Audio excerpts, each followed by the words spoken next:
Hi, this is Constance Dunn here at Il Lugano Hotel to talk about how to make the most of your job when your boss doesn't like you.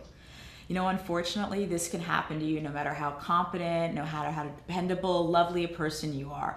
Almost every employee at some point has to deal with supervisor conflict.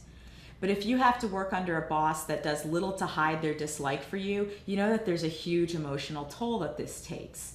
So here are some strategies to manage your manager.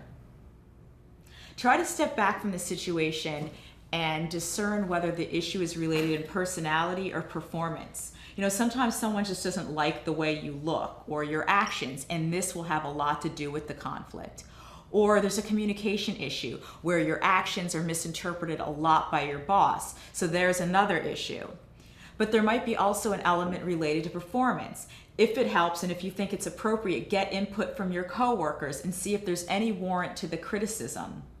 And when you're criticized, use this as an opportunity for a discussion and not a confrontation.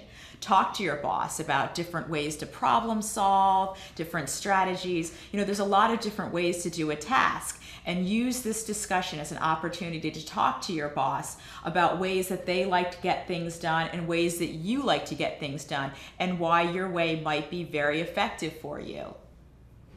You don't have to make your boss your friend or have them like you as a person, but it's always in your best interest to remain professional and get the job done.